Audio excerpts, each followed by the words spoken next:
This is Where We Live. I'm Lucy Nalpathanchel. The latest report from the Office of Child Advocate finds Connecticut schools are not following up with children who've been withdrawn from school by their parents. Child Advocate Sarah Egan will join us to talk about what her office discovered when it reviewed 6 school districts across Connecticut. Now, parents choose to homeschool for a variety of reasons. Should local governments also track these kids? We want to hear from you. That conversation coming up. First, Connecticut Public Radio has rolled out a new series about children with autism spectrum disorder. The series focuses on when children are being diagnosed, why there are delays in the diagnosis of children of color, and what support exists for families. Do you have a child with autism spectrum disorder? Join the conversation. You can email us wherewelive@wnpr.org. And as always, find us on Facebook and Twitter at Where We Live. I want to welcome into the studio Dr. Thyde Dumont-Mathieu, developmental behavioral pediatrician at Connecticut Children's Medical Center in Hartford, and contributor to Connecticut Public Radio with her series, Seeing Things Differently. Dr. Dumont-Mathieu, welcome to the show. Thank you for having me. So I mentioned that you are a pediatrician, a developmental behavioral pediatrician at Connecticut Children's. What prompted you to think about doing this series? For us, the mainstay of our profession is trying to identify children who are having difficulties developmentally as early as possible. So the opportunity to reach your audience and in hopes of having 1 or 2 parents listening think of their child and reach out for services really was the main factor that impacted my decision. How long have you been working with children and their families who've been diagnosed or they're concerned that there are some developmental delays? Tell me a little bit about your background. I have been a developmental behavioral pediatrician for about 15 years, and I really enjoy most the interactions with families. I feel like families are really at their best when they try to figure out how to help their children progress and be independent. So for our listeners who live in very different parts of the state, if there's some issue with their child developmentally, will their pediatrician then recommend them to go to Connecticut Children's? How do you encounter some of your patients? We do see children at Connecticut Children's from throughout the state and actually some from out of state. And generally we are referred children by their pediatrician or primary care provider. Whether the family is initially concerned and speaks to their pediatrician or the pediatrician has the concern initially. And we're going to be getting into that more about the whole process for families, again, when they're just learning that their child may be on the spectrum. That's coming up. But I wanted to learn more about this series that you've been working on, Dr. Dumont-Mathieu. It's a 4-part series. Tell us about your first story and what you're focusing on. The focus in the first story was to simply outline for our listeners that autism spectrum disorders can be diagnosed much earlier than they actually are being diagnosed. So that was the main message. Children can be diagnosed very reliably by age 2, most children, and our average age of diagnosis right now is 4. So we have a long way to go. When you say average age of diagnosis, is that in Connecticut or nationwide? Nationwide. And you're right to raise that point because the recent CDC data with the new prevalence rates does highlight that there are different prevalences across the country. So some states are identifying children a little bit better than others, but the overall national data suggests 4 is the average age. So you're saying that there are tests to reliably diagnose autism between 18 and 2 years of age. So why is it not happening sooner? Because you said the screening just varies from state to state? It's probably several factors. First of all, we are not, as pediatricians, screening all children as recommended. The recommendation is that all children should be screened with an instrument looking for possible autism spectrum disorder, something like the MCHAT, Modified Checklist for Autism in Toddlers, at their 18 and 24-month well-child visits. And less than 50% of pediatricians are really doing that. So that's one factor. The second factor is part of what this series hopefully going to change a little bit is just making people more aware of autism spectrum disorder is that they're a spectrum. Children can look very different who all have autism spectrum disorder. I think most people think of the most severe end of the spectrum, and so those children get diagnosed earlier typically, but children who have more mild signs, if you will, or symptoms also benefit tremendously from services. You mentioned the MCHAT, the Modified Checklist for Autism in Toddlers. That's a screening tool. So tell us more how that works. So the MCHAT is actually our Connecticut's own Dr. Fine and Dr. Robbins, who was in Connecticut, is now at Drexel, are two of the co-authors of the MCHAT. It's a checklist that parents complete. It takes a few minutes. And based on the responses, we're able to identify if there are risk factors for possible autism spectrum disorder. So like all screening checklists, the goal is not to diagnose a child, it's simply to say, this child needs a closer look. Something's not quite right in terms of their development. And that's why we strongly encourage pediatricians to simply use the MCHAT. Give it to parents, have them fill it out, score it. If they score at risk, refer them for a closer look. Can you give me an idea of some of the questions that's on this checklist? So some of the questions focus on the signs that are commonly seen in autism spectrum disorder, such as eye contact or hand movements that would be like hand flapping. But we also ask about some other general things, like is the child walking, and based on the age that they are they trying to communicate non-verbally by pointing, for example, or looking with you at things if you try to get their attention. So the questions are worded in very simple language.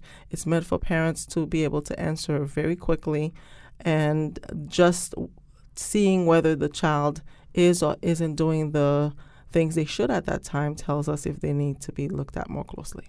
Now, you said earlier that it's 50% of families are getting this screening tool offered to them?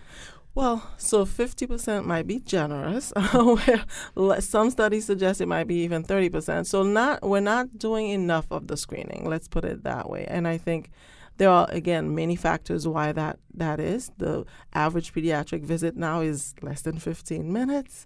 So there are a lot of things that are, that pediatricians have to cover in that visit. And they are all important, but I would suggest that figuring out if a child needs to go to the next step and get some services that's going to impact their functioning overall is really an important thing to squeeze in there. I'm speaking with Dr. Thyde Dumont-Mathieu, a developmental behavioral pediatrician at Connecticut Children's Medical Center in Hartford.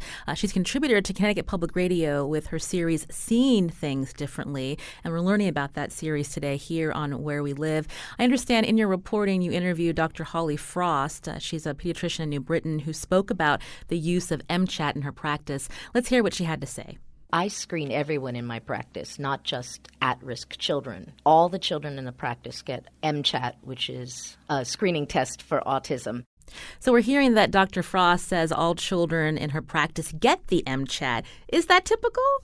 So that's the thing about average numbers. So even though less than 50% of pediatricians are screening, there are pediatricians like Dr. Frost who are consistently screening children. And I love the fact that she makes this a priority. Her patients appreciate that, I'm sure, and she's helping make sure we identify children who need help. So it's not necessarily a requirement. Is it guidance that pediatricians follow to use the screening tool? The American Academy of Pediatrics has put out guidelines back in 2006 indicating this is something that pediatricians should be doing.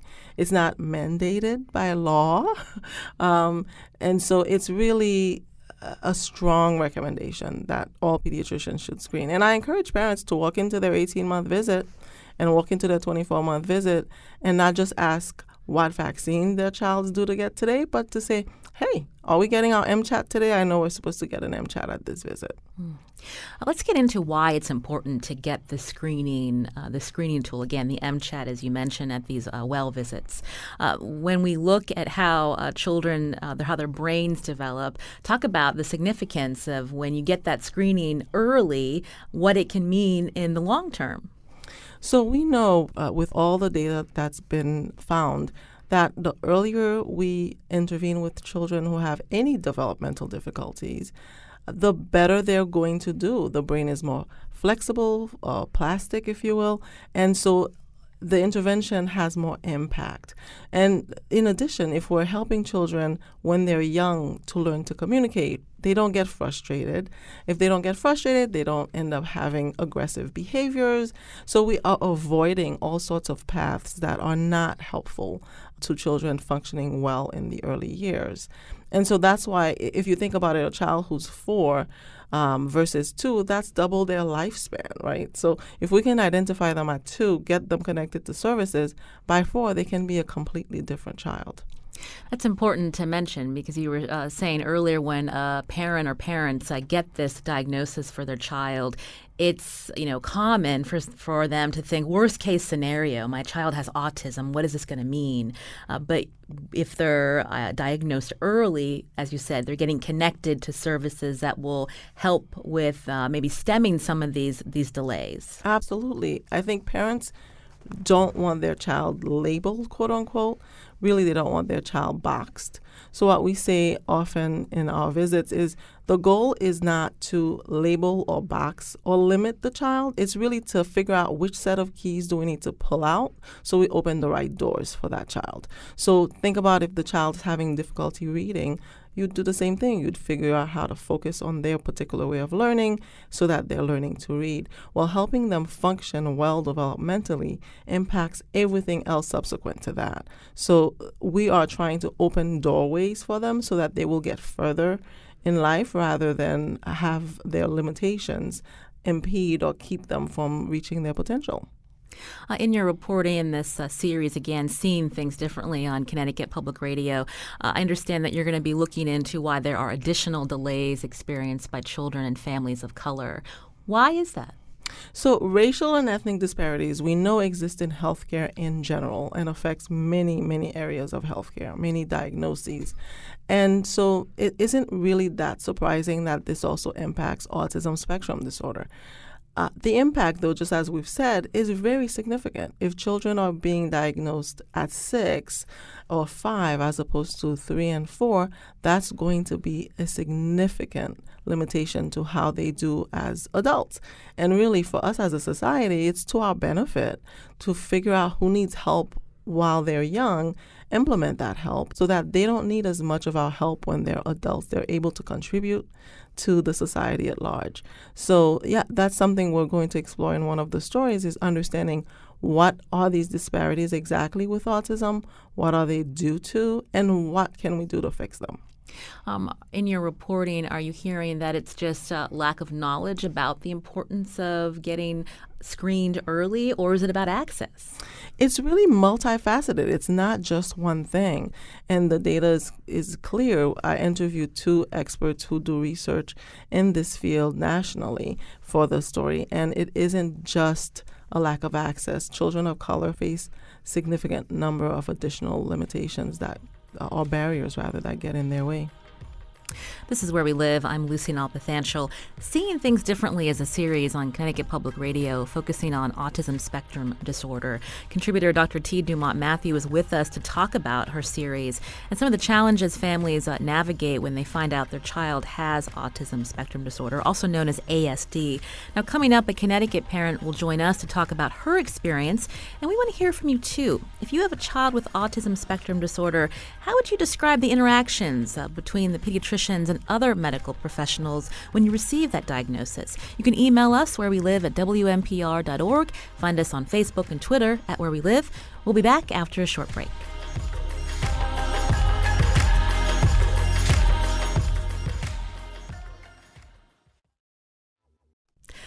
This is Where We Live. I'm Lucy Nalpathanchel. We've been learning about a new series on Connecticut Public Radio called Seeing Things Differently. Contributor Dr. Thyde Dumont-Mathieu is in studio with us. She's a developmental behavioral pediatrician at Connecticut Children's Medical Center in Hartford. And joining us now is a nurse and a Connecticut mother, Jen Hudson. Her son, Mason, was diagnosed with autism spectrum disorder. Jen, welcome to the show. Thanks for having me. So tell us a little bit about your son. He's 5 years old now? He is, yeah. He's 5.5. Typical child, happy, smart, bright, and he was diagnosed with autism spectrum disorder at 22 months. Can you walk us through that moment? Did you realize that there were some developmental delays? Tell us a little bit about before he got the diagnosis. At 12 months old, we knew something wasn't right. He had a very flat affect, poor eye contact, wasn't walking. Up to that point, he had met all of his developmental milestones, but from there, he was just very stagnant, wasn't gesturing. So we contacted Birth to 3 and spoke with our pediatrician, who really encouraged us. So again, Dr. Thyde Dumont-Mathieu is in studio with us. She mentioned Birth to 3. Tell us what that is exactly. So Birth to 3 is our state's early intervention program. All 50 states have an early intervention program that's available to families whose children have developmental difficulties. And they really are extremely important in this issue of identifying children and getting them services early. You mentioned delays, Jen, so recommended to go to the Birth to 3 specialist. What did they tell you before the official diagnosis? Well, we did an MCHAT at 18 months, which was positive, and they were kind of prepping us for that diagnosis. We were never shy. I said, I want to know what you guys are thinking, and they said, we really think he has autism spectrum disorder. We'd like to have him evaluated with a formalized test by a clinical social worker, which we did, and he was diagnosed again at 22 months, which we weren't surprised at all. So what happened next? We increased his services. Probably the best advice is twofold that I've ever received, and one being from our pediatrician that said a diagnosis of autism spectrum disorder will give us better services. That's the only thing it's going to do. And it was, Mason's world just lit up. We went from having an hour and a half of Birth to 3 services to 18 hours a week of services. And again, at 22 months, we had the 18 hours a week of services. We went from a child who was nonverbal, not able to gesture, not able to really communicate, to by 3 years old, completely age appropriate for language. He made phenomenal gains, phenomenal. Do you feel fortunate that he got that diagnosis Oh my early? gosh, so fortunate. There's no doubt in my mind if we waited, he would still be nonverbal. He's 5 today? He's 5, 5.5. Will he be getting ready to go into kindergarten, or is he already there? Yeah, he's going to be in kindergarten next year. We kept him back because he's a December baby. He's been in full-day preschool, and he has just blossomed. He's social, he's happy, he's flexible in his play, he's bright. He's doing very well. I mentioned earlier, Jen, that you're a nurse. Did that background help you when you were noticing these delays again in your son when he was a year old? Honestly, I don't think so.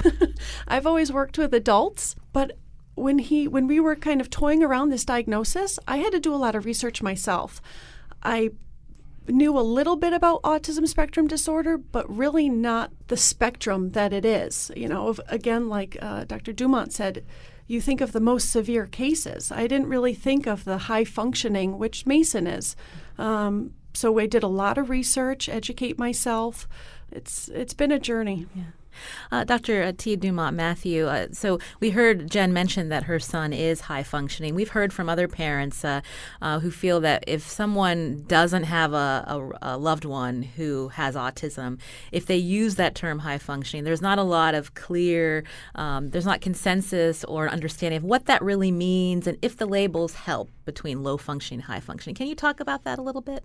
So the term high functioning, low functioning, we use that in research to mean slightly different things than I think is often meant in lay conversation.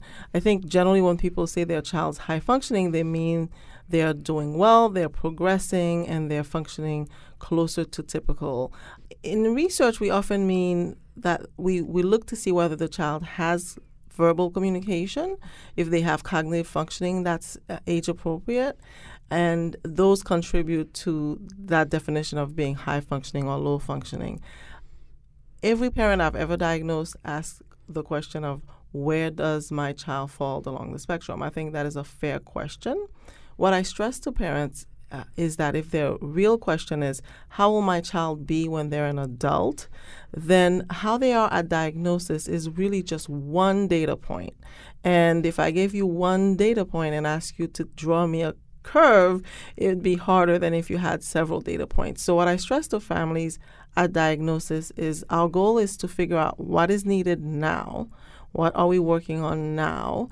We really don't speak of 2, 3, 4, 5-year-olds who are typically functioning in terms like, what will they be like when they're 25? We assume and presume that they will change a lot. And that applies for children on the spectrum as well, especially if we're connecting them to services. The goal is to change the trajectory of their life and their functioning. So I always encourage parents to focus on the present day and doing everything that we can now to serve the child's needs at this time, because otherwise we can get distracted by the concerns or fears or thoughts of what the future might be like. Jen, I wanted to learn more about, we had mentioned a couple times now, this Birth to 3 program in the state of Connecticut. And you said because your son was connected to those services early, he's doing well. You're seeing advancements in his speech and other developmental, the way that children develop as they grow older. But can you be more specific about the particular services and how they work with your son? Sure. When he was evaluated, a teacher came out and did his assessment and realized that he had expressive and receptive language delays. So she started working with him an hour a week. As she got to know him, we did different screenings and sought consultation from different practitioners. He was evaluated by speech. He was evaluated by occupational therapy, who then started to add him to their caseload. Because of his speech delay, again, his expressive receptive language delays, with occupational therapy, he is low muscle tone. So that's how one way his autism has affected him. So they would work with him with strengthening. He had a difficult time in feeding himself, different textures. He was very defensive with different textures, wouldn't touch Play-Doh, wouldn't touch mud or anything like that, eating different foods. So we added those services, and then once he got his diagnosis, we added in a BCBA, which is a board-certified behavioral analyst, to work with ABA therapy, all these initials, which is applied behavioral analysis, which really is the main treatment for autism spectrum disorder. Dr. Dumont-Mathieu, these programs, are they covered solely by the state? Is this something that a family's health insurance plan will pick up? Who pays for this kind of intensive treatment? For the majority of families whose children are birth to 3 age, they don't have a out-of-pocket expense. Certainly the evaluation is free, and I always stress that. If your child needs an evaluation, there's no fee for any evaluations needed. For services, generally the child's insurance covers most of that for most families, certainly the majority of families. So I wouldn't let concerns about cost be a barrier to families. And again, if we can work on these difficulties early on, the child may not need as many services when they're school age, for example.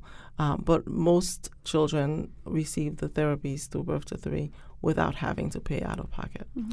I understand there's 3 different types of programs. Can you lay those out for us? So in Connecticut, because again, each state has their own early intervention program and they're organized and structured very differently. So Massachusetts and New Jersey and Connecticut look a little bit differently. But in Connecticut, there are 3 programs, the general programs, which is the majority, the autism specialty programs, and the hearing specialty program. And that has to do with the staffing. And so, for example, as Jen mentioned, the board-certified behavior analyst may not be as available in the general programs as an autism specialty program. Mm-hmm. So I think, again, this is a level of detail that the program will help sort out for families as the child starts to have their needs identified and start receiving services. It appears that birth to 3 is often discussed by policymakers, by clinicians, but when we talk about barriers, you want to make sure that you stress this, that cost should not be an issue because most services are covered under the birth to 3. But is there this this conception out there that from families that they may not be able to access services before the age of 5? So the other thing that's wonderful about the Birth to 3 program is that they will work with children in their, quote, natural environments. For most families, that's going to be the child's home. So one of the biggest barriers to receiving services for families is often traveling to those services, if they have to travel to the hospital, for example. In this case, the therapists travel to you. And if you're not comfortable with them providing services in your home or your child's in a child care center, they'll travel to that setting. So again, cost should not be the concern that keeps a parent from reaching out to Birth to 3. And what about awareness? If there are gaps for children between the ages of 3 and 5 who are at home, how do you reach those parents? That is a great question. For me, 3 to 5 is the time I most worry about.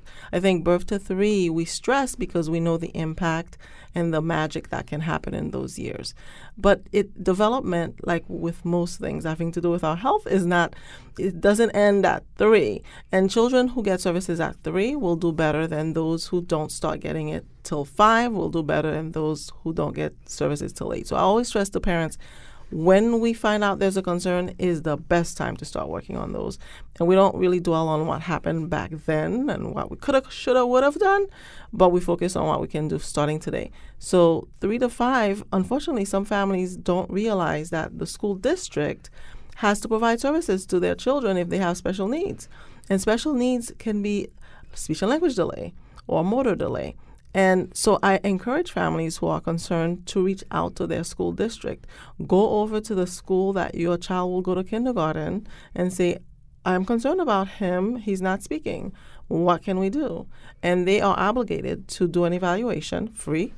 Well, not free because you already paid taxes, but and provide that child with whatever the services that they need. But often those children, as you say, sit home between 3 and 5 with no services, and that really is unfortunate.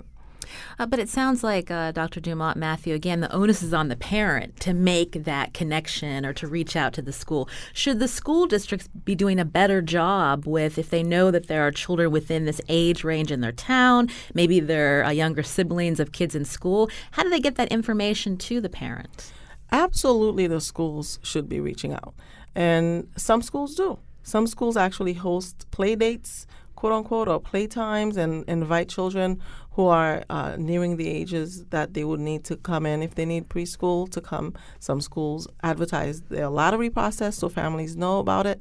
I agree with you that the parents have the main responsibility, as they do for everything for their child, but we all as a society have a role to play. So if you're a teacher and you're concerned, or you're a neighbor, or you're a family member, don't be afraid to speak up. The parent at that moment may not be happy about it, but in the end, I guarantee that they will be grateful that you brought the concern to their attention or the resource that you mentioned to them. And in my ideal world, we would have a van that just drove around neighborhoods and passed out screening checklists and did evaluations. And until that time, we have to approximate that by really reaching out to kids wherever they are and making sure that they're on track. And if the child's not on track, they need services. Would you say, from your reporting as well as your experience as a clinician, are there schools in this state that are being more proactive? There definitely are schools that are more proactive. Similarly, there are schools that are more generous in their service provision, who will be the one to say to the parent, we need to start doing some evaluations. Is it okay? And there are other districts who the parents may have to be the one to sort of push. Again, that's the beauty of the Birth to 3 program, because it's statewide. Where you reside doesn't matter. Your service eligibility is the same. And I really wish the school districts similarly had more similar criteria and more similar approaches to reaching kids who may need services. This is Where We Live. I'm Lucy Nalpathanchel. In studio with me is Dr. Thyde Dumont-Mathieu. She's a developmental behavioral pediatrician at Connecticut Children's Medical Center in Hartford, contributor to Connecticut Public Radio's series Seeing Things Differently, focusing in on the children who've been diagnosed with autism spectrum disorder, also families, to find out what kind of supports are in place, what kind of efforts to raise awareness about programs to help families with children that have autism spectrum disorder.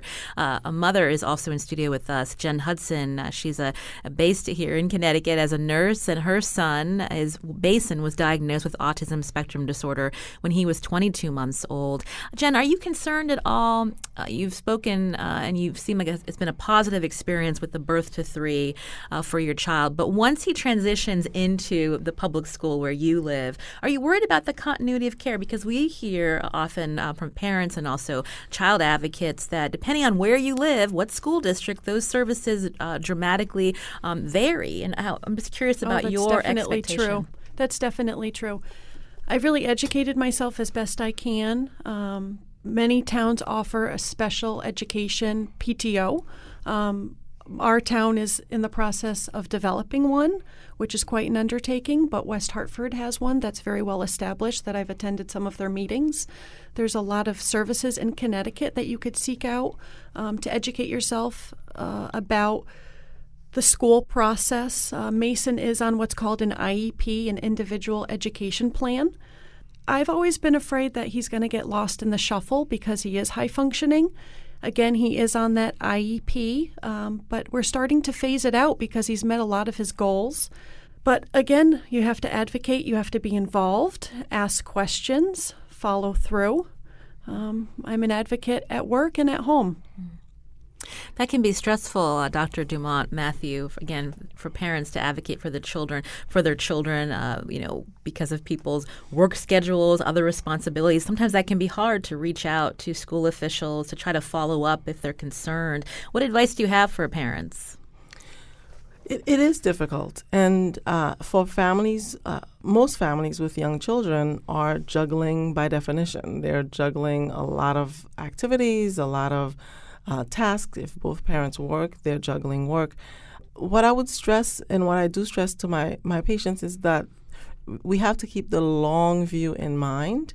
And so this is a time we have to walk through and march through. And, just like most parents know when kids are first born, you forget the idea of sleeping through the night, but that doesn't last forever. So I always stress to parents that they need to do the best they can, but they also need to take care of themselves, because if they aren't around, then they can't advocate for their child. So that's why it really is important that towns themselves and others in the community step up and help families, because ultimately, if the families aren't around to advocate and push and take care of these children, then we're going to do that work anyway. So the parents can do the best they can advocating for their child. Really, parents are first and foremost teachers and advocates, right?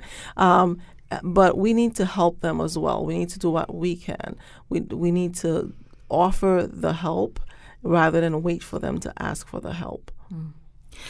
In schools that have a high number of children that have developmental delays or rely on special education, we hear from the Hartford school superintendent when they compare their school district with some of the districts in the suburbs, just the high percentage of children with special education needs.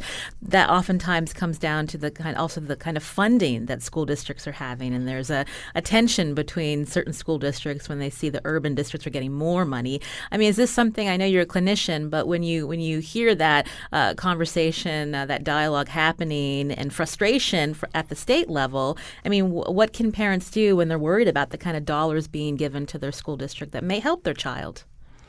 Again, I think it is true that each district has their own budget, but we are a state after all. So Connecticut is a state, and as a state, we need to meet the needs of each child. And part of the issue of disparities is the very idea that not everyone gets what they need. Some, it's like I have 3 sandwiches and you have none. Doesn't make sense either. So we really need to remember that these are all of our children in the state. They're going to be the ones taking care of us as we all get older. And we need to figure out what each district needs are and help meet them, because ultimately it's really about each child. Each child deserves to have the best life that their potential would lend. The final two parts of your series, Seeing Things Differently, are going to be airing later this month. What can listeners expect? So the next story focuses on this issue of racial and ethnic disparities in autism. As I said, we'll talk about what that looks like in terms of the disparities that we see with autism, what we think these disparities are due to, and what can be done to eliminate them. Because again, that affects children, actual children. And then the last story is probably one of my favorites, because we'll hear directly from families and parents like Jen about their journey with their children who've been diagnosed. And I am hoping that will help us all walk in their shoes for a few minutes, and that will impact how we view children who have been diagnosed with an autism spectrum disorder. Jen Hudson, we're going to be hearing your voice in that audio postcard as part of the Seeing Things Differently series, that story airing later this month. What advice do you have for parents who may be listening now who, again, may have children on the spectrum, or they're in that moment where they might be finding out if their child has the particular disorder? Like, what advice do you have for them? That's a good question. I think the best advice that I have that's really heartfelt is it's a journey. It's not the end of the world. It does get better. But the earlier that you can get your child diagnosed, get them the services that they need, get them out in the community. A lot of parents are afraid to take their child out with autism spectrum disorder because they may not be able to communicate. They might get frustrated.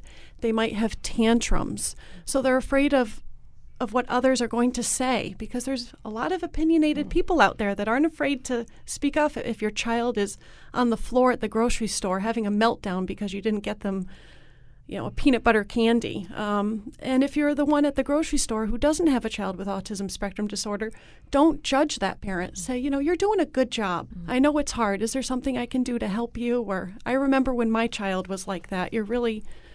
It's not always easy, but just being tolerant, being patient. It's been a great experience for us. I honestly wouldn't change it. I really wouldn't. I'm so proud of my child, proud of the journey that he's had, and I just hope that other parents have as much of a positive experience that we've had. Jen Hudson is a nurse and a Connecticut mother whose son Mason was diagnosed with autism spectrum disorder. Thank you so much for coming in. We appreciate it. Also in studio with me was Dr. Thyde Dumont-Mathieu, developmental behavioral pediatrician at Connecticut Children's Medical Center in Hartford and contributor to the Connecticut Public Radio series Seeing Things Differently. Dr. Dumont-Mathieu, thank you. Thank you. This is Where We Live. I'm Lucy Nalpathanchel. Coming up, Connecticut's child advocate joins us about a troubling report involving kids who've been withdrawn from school by their parents. How much follow-up should school districts do with kids not enrolled in public or private school? Find us on Facebook and Twitter at Where We Live.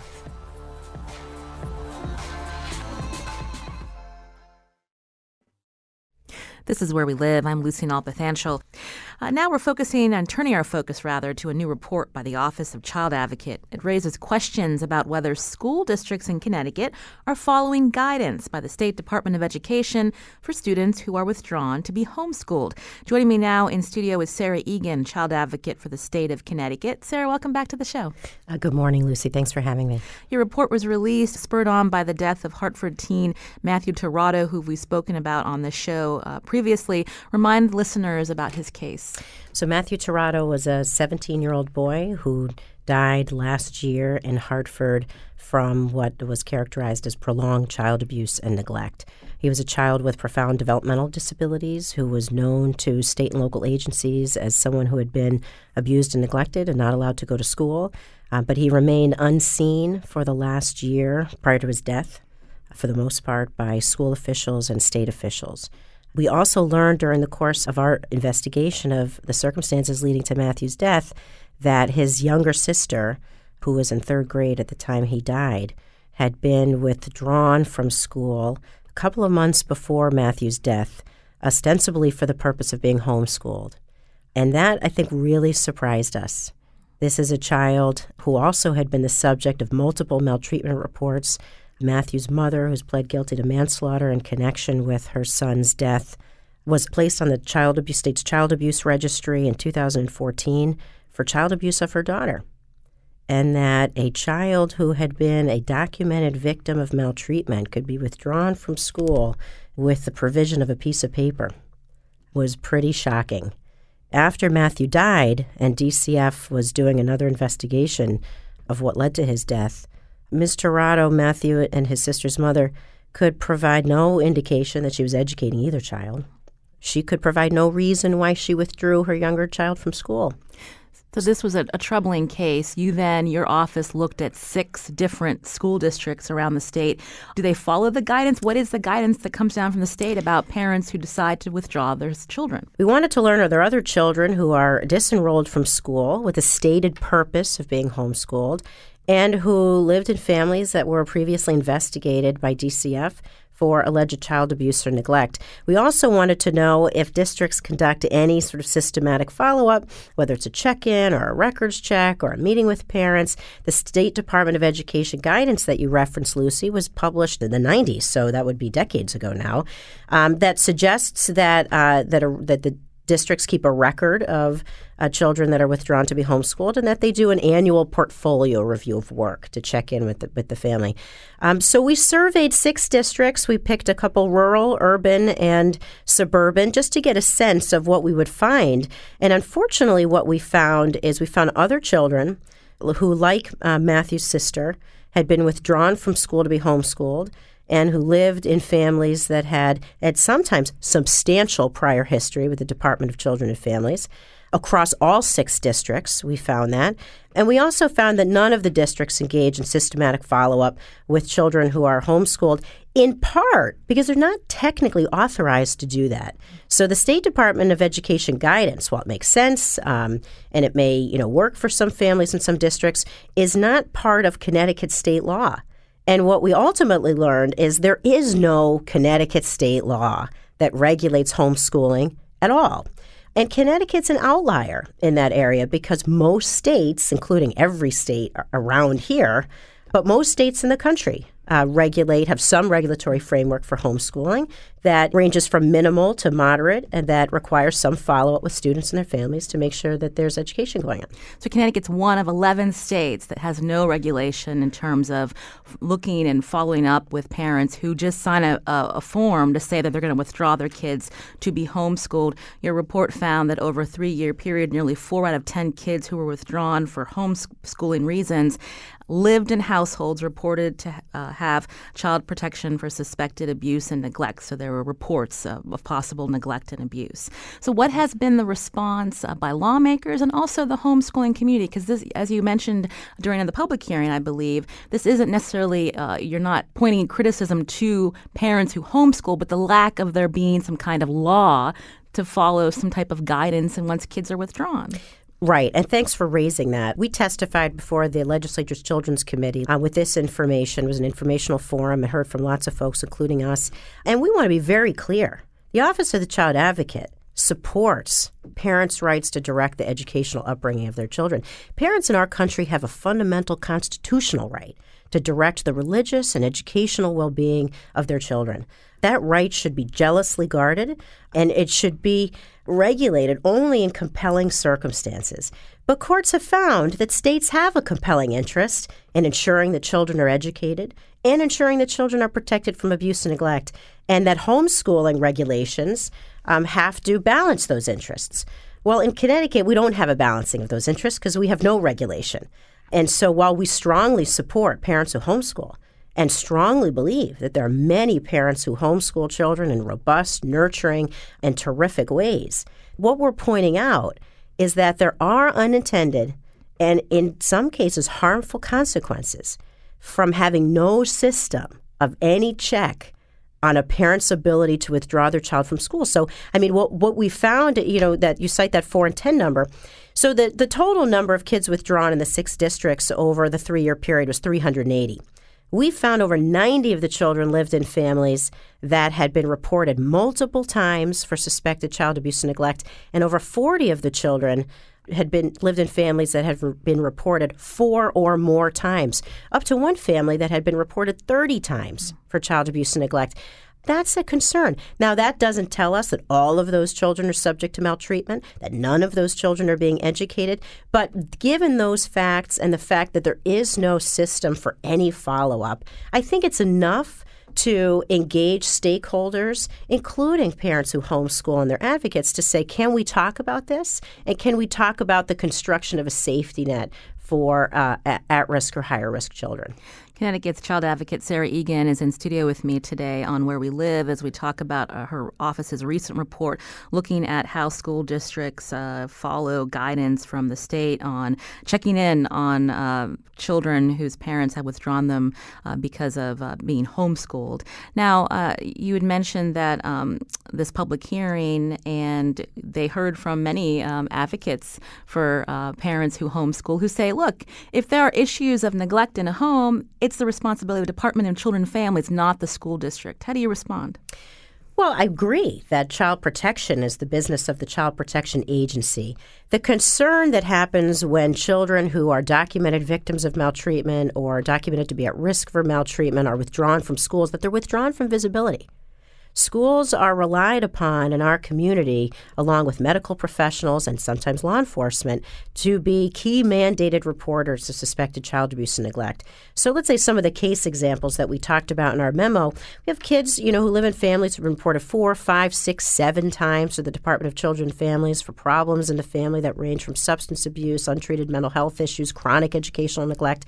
Once the child is then removed from the visibility and the safety net of child welfare of school officials, then nobody knows what happens. And so while, yes, if somehow that child then comes to the attention of state officials for, neighbor calls, or police come to the house, yes, that's the job of child protection to respond. But the concern is that there may be no follow-up. We may not hear about that child again for a while. We may not know anything about the conditions that child's living in. And it's the lack of visibility combined with risk that's very concerning. Just a couple minutes left, Sarah. So what kind of basic law should Connecticut adopt that would protect these children, but also not interfere with the rights of parents to homeschool? Well, I think it's very important that we don't overly burden families who are choosing to educate their children at home. And our report didn't advocate for a particular regulatory framework. We referenced the frameworks that are in use in other states like New York and Pennsylvania and New Jersey. And we are recommending a structured stakeholder discussion, hopefully to be convened by the legislature, to look at those frameworks. As I've been saying, we don't need to reinvent the wheel.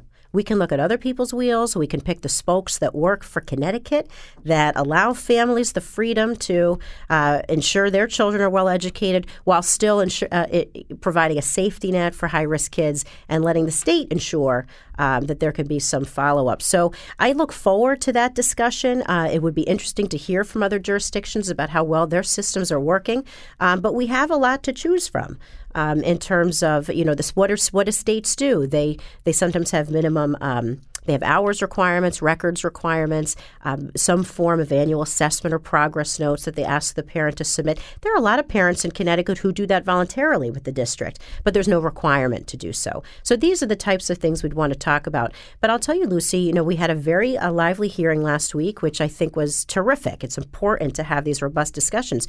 But one mom came up to me who homeschools her children and came up to me after the hearing, and she said, I hear where you're coming from. I don't know what the answer is. She said, but I don't want parents to use homeschooling as a guise to neglect their children and remove them from public view. So she said, I understand where you're coming from. And I appreciated that sentiment because I think that is where we're coming from, right? We want parents to be able to homeschool, but not every kid that's withdrawn from school is being educated. I mean, you mentioned meeting with stakeholders, so that would be DCF, school districts, parents and advocates of homeschoolers, your office. Anyone else?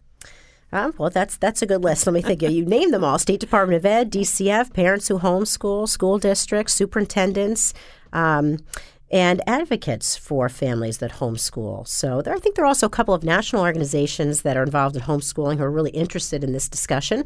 One that came up for the hearing last week that historically defends parents from having to comply with any regulations. But another organization called the Coalition for Responsible Home Education, comprised of homeschool alumni who advocate state by state for regulation. to protect the integrity of the homeschooling process. Maybe we can invite some of those stakeholders to another show here on Where We Live, and we could have a discussion between different sides, Sarah. That would be interesting. I look forward to that. Sarah Egan, again, is from the Office of Child Advocate, Connecticut's Child Advocate. Thanks so much for coming in. We appreciate it. Thanks so much, Lucy. Today's show produced by Lydia Brown. Thanks to Carmen Baskoff. Our technical producer is Kyone Wolf.